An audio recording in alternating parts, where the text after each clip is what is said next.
설교 제목은 하나님께 한 서약입니다. 우리가 삶을 살다 보면 너무나 긴박한 상황을 만나거나 너무 간절히 원하는 소원이 생길 때가 있습니다. 아무리 생각해봐도 나쁜 의도도 아니기 때문에 하나님이 꼭 이 소원만큼은 들어주셨으면 할 때가 있습니다. 그럴 때 우리는 서원 기도라는 것을 하게 됩니다. 하나님께 서약하는 기도라는 그런 의미입니다. 하나님께서 제 간절한 소원을 들어주시면 제가 이것을 주님께 바치겠습니다 라는 식의 기도입니다. 얼마나 간절하면 그렇게 기도를 하겠습니까? 하나님은 그런 기도를 하나님과의 거래로 보지 않으십니다. 자주 그런 식으로 매번 그런 식으로 기도한다면 이건 마치 하나님과의 거래가 되기 때문에 문제가 되지만 어떤 특정한 상황, 어떤 특수한 상황에서 간절한 상황에서 이 서원하는 기도를 드리는 것은 하나님께서 다른 경우로 보시는 것입니다. 성경에는 이런 서원 기도를 한 사람들이 있습니다. 먼저 창세기 28장에서 야곱이 형 에서의 축복을 빼앗아서 달아난 적이 있었습니다. 그 일로 인해서 에서는 동생 야곱을 죽이려고 쫓아온 적이 있는데 그때 야곱은 도망치다가 베델이라는 곳에서 하나님께 서원을 드린 적이 있습니다. 자신을 안전하게 보호해 주시고 다시 하나님의 아버지의 집으로 돌아갈 수 있게 해주시면 자신이 가진 모든 것에서 하나님께 11조를 드리겠다고 서원을 했습니다. 이게 야곱의 서원 기도입니다. 또한 사사기 11장에 보시면 입다라는 사사가 도저히 이길 수 없는 암몬과의 전쟁에서 하나님이 이기게 해주시면 자신이 돌아올 때 가장 먼저 자신을 환영한 사람을 하나님께 바치겠다고 서원한 적이 있습니다. 그런데 그 사람이 자기 딸이어서 결국에는 딸을 인신제사로 바치고 말았습니다. 또한 우리가 최근에 본 서원 기도가 하나 더 있습니다. 바로 사무엘상 1장에서 한나가 하나님께 드렸던 기도입니다. 한나는 임신할 수 없는 여인이었는데 만약에 하나님이 아이를 갖게 해주시면 자신의 아이를 평생 하나님께 드리겠다고 서원했습니다.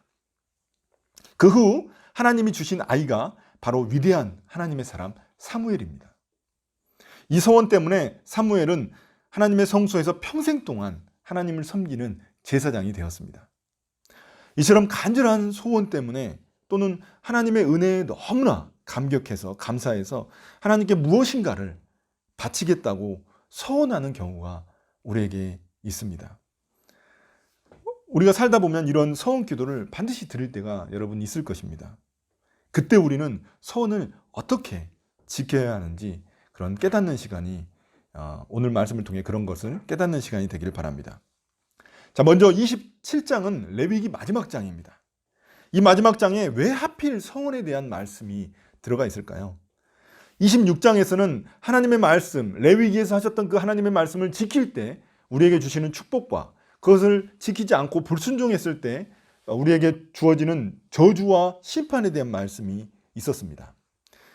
그래서 26장의 그 축복과 저주는 마치 하나님이 우리에게 하시는 일종의 서약과도 같습니다. 네가 지키면 이런 축복을 줄 것이고 네가 지키지 않으면 이렇게 심판할 거야 하는 이렇게 하나님이 서약하시는 겁니다. 우리에게. 그렇다면 27장은 우리가 이제는 하나님께 하는 서약인 것입니다. 그래서 서원을 여기서 다루고 있는 것입니다. 자, 그래서 우리가 서원의 첫 번째 원칙은 뭐냐면 이 서원을 반드시 정확하게 지켜야 한다는 것입니다. 서원에는 반드시 대가가 따라오게 되어 있습니다. 서원은 하나님과의 약속이기 때문입니다. 우리가 눈에 보이지 않는 분이라고 해서 대충 소홀히 대할 수 있는 그런 분이 아닙니다. 안 보이는 하나님을 보이는 분처럼 대하는 게 바로 믿음입니다. 또한 서원은 하나님과 자신만 하는 약속이라서 다른 사람은 모를 수 있습니다. 나와 하나님만 하는 약속이잖아요. 모를 수 있지만 그럼에도 불구하고 우리가 반드시 지켜야 합니다.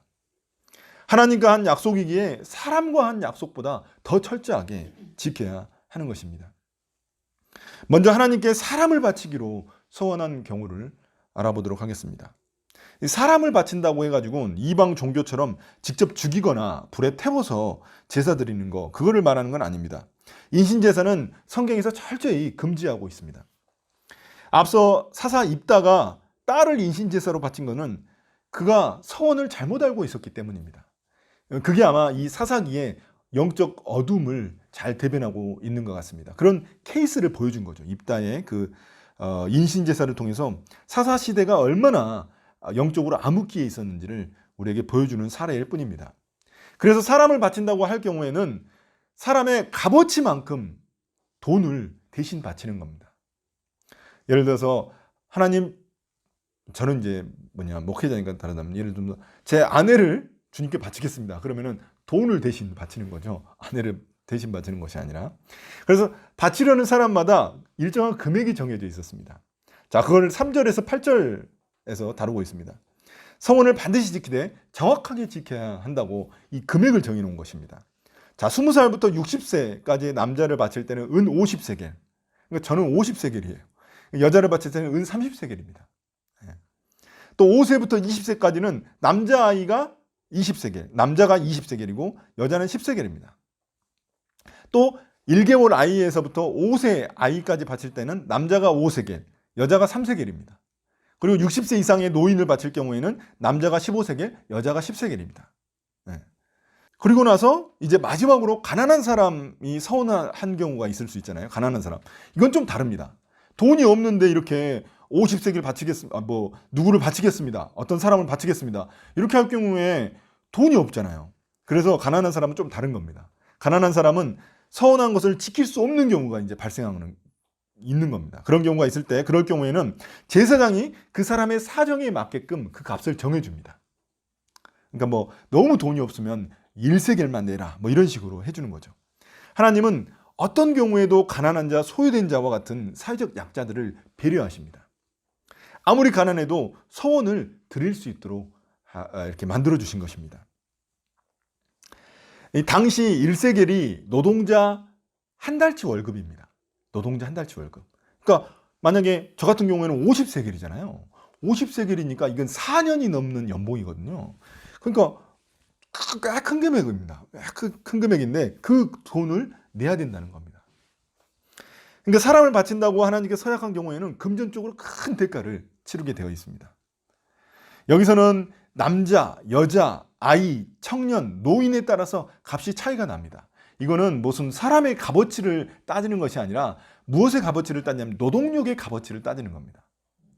그 당시에는 힘쓰는 일이 너무나 많잖아요. 대부분 힘쓰는 일이었어요. 지금처럼 머리 굴리는 그런 일이 별로 없었죠. 대부분 다 힘쓰는 일이었기 때문에 남자, 여자, 또 노소, 남녀노소에 따라서 노동력의 값이 달라졌습니다. 그러나 여기서 우리가 잊지 말아야 할 것은 값을 더 많이 낸다고 해서 하나님이 더 기뻐하시는 것은 아니라는 것입니다. 중요한 것은 하나님께 내가 서약을 한 것이라면, 서원한 것이라면 반드시 정확하게 지켜야 한다는 것입니다. 그럼 돈으로 바치지 않고 그냥 몸으로 때우는 건 어떨까요? 사무엘 같은 경우에는 돈을 내지 않고 제사장으로 평생 섬겼잖아요. 그러나 이제 문제가 되는 것은 뭐냐면, 제사장은 내가 되고 싶다고 해서 되는 게 아니라, 그냥 하나님께 바친다고 해서 내가 제사장이 되는 게 아니라 혈통으로 되는 겁니다. 그러니까 제사장은 그 혈통으로 내려오는 거예요. 그렇기 때문에 자기가 성소에서 일하고 싶다고 해서 일할 수 있는 게 아닌 겁니다. 그래서 뭘로 내는 거냐면 돈으로 내는 겁니다. 어쩔 수 없이 돈으로 낼 수밖에 없는 겁니다. 자, 사람을 바치는 서원과 관련해서 제가 아는 한 가지 이야기가 있습니다. 어떤 집사님이 어린 자식이 아무 이유도 없이 너무 아파서 다 죽게 생긴 그런 적이 있었습니다. 옛날에는 병원이 열악하니까 이런 경우가 종종 있었거든요. 병원에 가도 병명도 모르고 낫지도 않으니까 얼마나 마음이 아팠겠습니까? 그래서 그때 하나님께 간절히 이 집사님이 기도를 했습니다. 제 아이를 낳게 해주시면 제 아이를 평생 목회자로 바치겠습니다. 이런 기도를 드렸습니다. 그런데 정말 놀랍게도 어느 정도 시간이 지나고 난 후에 그 아이가 깜짝같이 병이 나았습니다. 그런데 그 후에 이 집사님은 자신의 서원 기도를 잊어버리셨습니다. 잊어버렸어요. 사람이 화장실 들어갈 때 또 나올 때 다른 것처럼 아이가 낳고 나니까 금방 잊어버린 겁니다. 그런데 나중에 그 아이가 성인이 되어서 회사를 잘 다니다가 갑자기 목회자가 되겠다고 엄마에게 통지를 한 겁니다. 그때 그 집사님은 깜짝 놀라면서 오래전 그 아이가 어렸을 때 했었던 본인의 그 소원 기도를 다시 기억할 수 있었습니다. 그래서 자신은 새까맣게 잊어버리고 있었는데 그것을 기억하고 약속을 지킬 수 있게 해주신 하나님께 감사하고 그 자식이 목회자의 길을 갈 수 있도록 축복해 주셨다고 합니다. 어쩌면 우리가 간절한 소원이 있을 때 우리는 이런 종류의 그런 소원 기도를 하게 됩니다. 그런 경우를 우리가 맞이하게 됩니다. 그래서 우리가 이 소원 기도를 어떻게 지켜야 되는지를 잘 아는 게 중요합니다. 두 번째 원칙은 뭐냐면 소원을 신중하게 자발적으로 해야만 한다는 것입니다. 이제 사람에 이어서 짐승을 바치겠다고 하나님께 서약한 경우입니다. 사람을 바칠 만한 여력이 없을 때에는 짐승을 바칩니다. 돈이 없으면 짐승을 바치게 되는 거죠.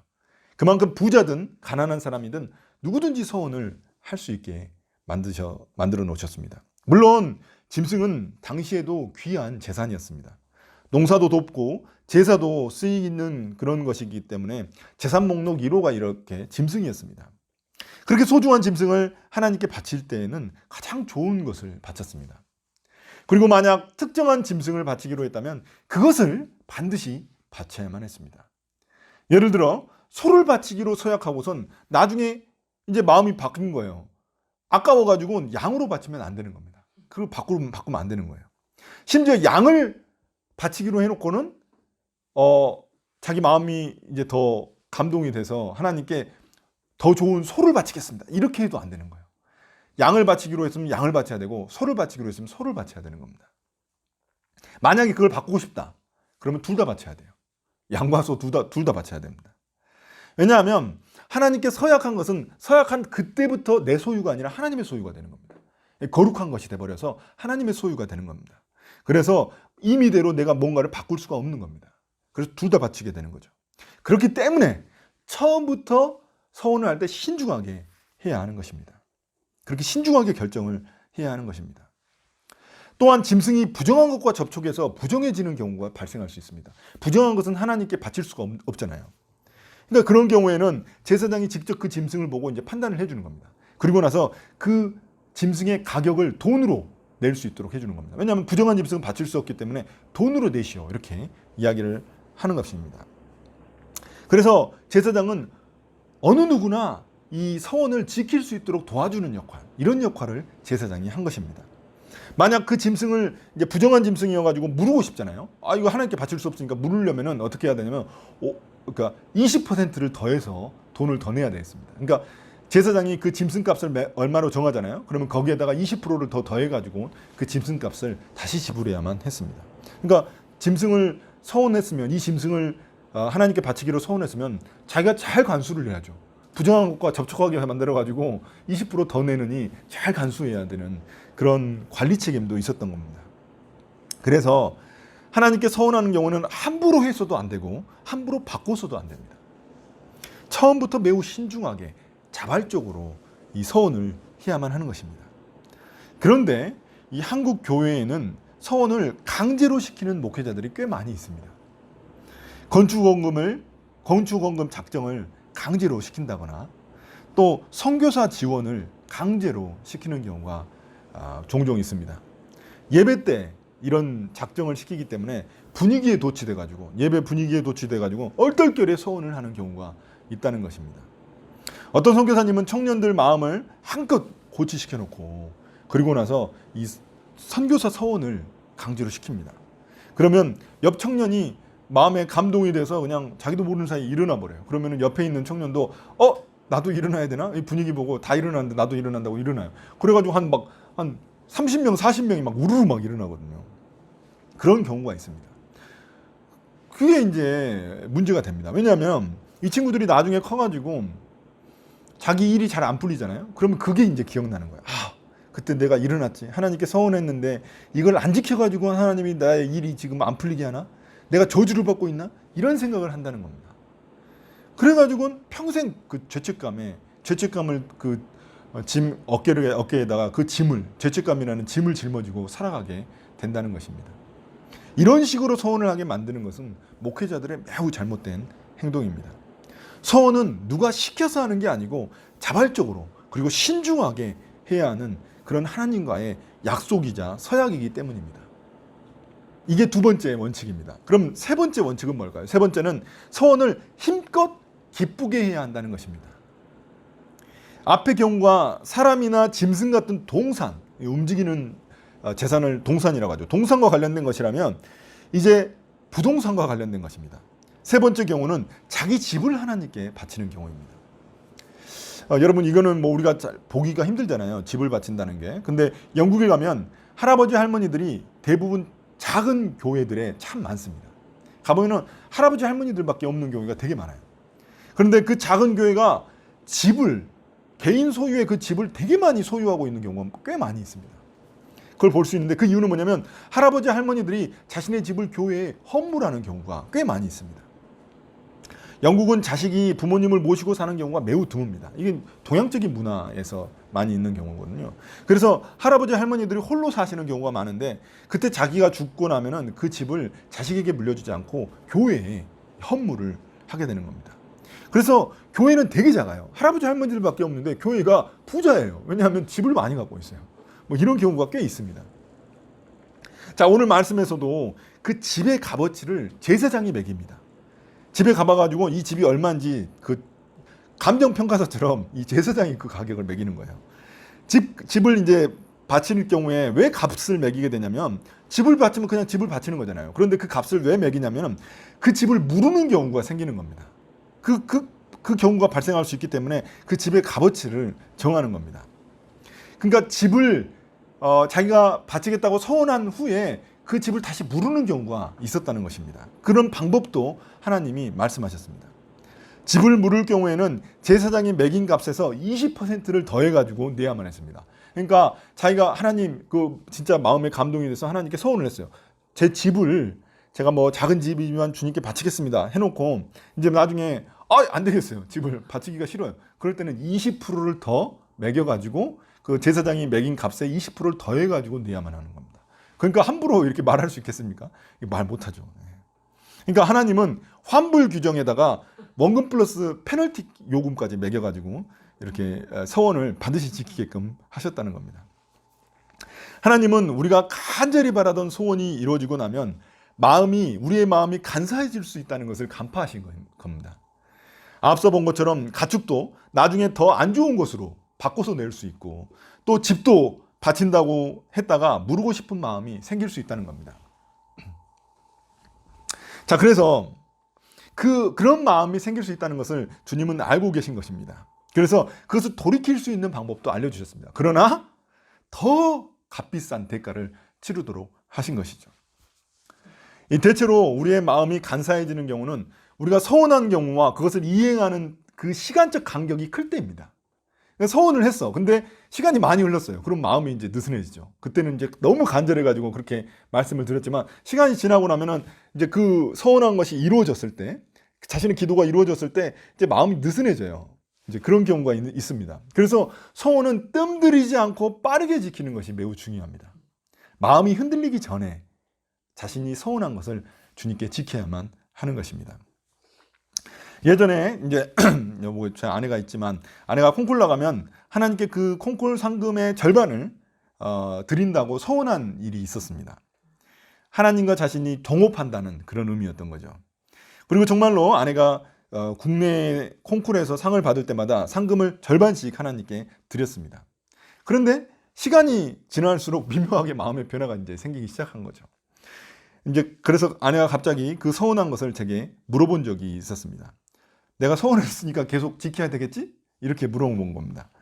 독일에 있을 때 사정이 어려워지니까 콩쿨의 그 상금의 절반을 드리고 나면은 이제 너무 재정 상황이 어려워지는 겁니다. 출혈이 컸던 거죠. 그래서 제가 그때 한 말이 있습니다. 당신이 기쁘게 드릴 수 있으면 안 드리는 게 맞다. 이렇게 말했습니다. 주님께 힘껏 기쁘게 드릴 수 있어야 하나님도 기뻐하시지 않겠느냐라는 것입니다.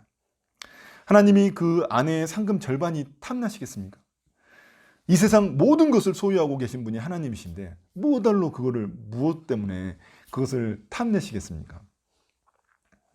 하나님은 우리의 돈을 탐내시거나 아니면 짐승을 탐내시거나 아니면 집을 탐내시는 그런 분이 아니십니다.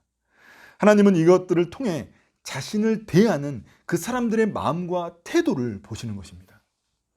그러므로 우리가 서운한 것이 있다면 인색하지 않게 힘껏 기쁘게 자발적으로 하나님께 드려야 하나님이 받으시는 것입니다.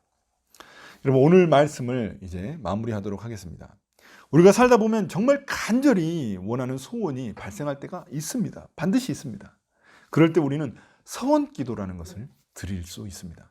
물론 또 하나님께 너무 감사해가지고 일이 너무 잘 풀려가지고 하나님께 이걸 드리겠습니다 하고 나중에 제가 뭐 어떤 목표를 이 정도까지 달성하고 나면 하나님께 제가 기업의 10%를 매출의 10%를 드리겠습니다. 뭐 이런 소원 기도를 할 수 있는 거죠. 하나님, 제게 이 소원만큼은 꼭 이루어 주십시오. 그러면 제가 소중한 이것을 주님께 바치겠습니다. 이렇게 기도할 수 있습니다. 그런데 그 기도는 이루어질 수도 있고 이루어지지 않을 수도 있습니다. 서운한다고 해서 무조건 다 이루어지지는 않겠죠.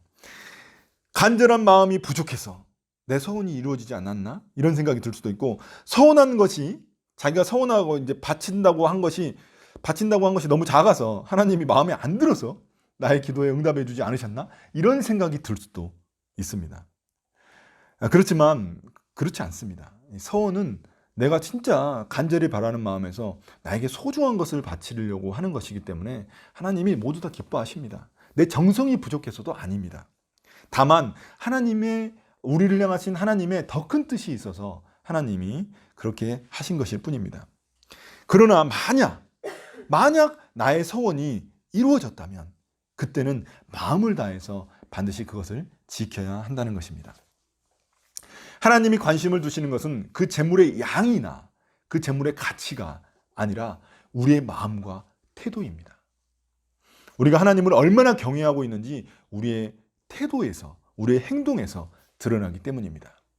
저는 우리 교회의 성도들이 정말 언젠가는 서원 기도를 여러분 드렸을 수도 있고 벌써, 그리고 또 드리고자 하는 상황이 생길 수도 있습니다. 그때 우리의 삶 속에서 정말 하나님을 경외하는 마음으로 하나님께 정말 드렸던 서원을 지키는 그런 우리 다카포 성도들이 다 되시기를 예수님의 이름으로 축복합니다. 아멘.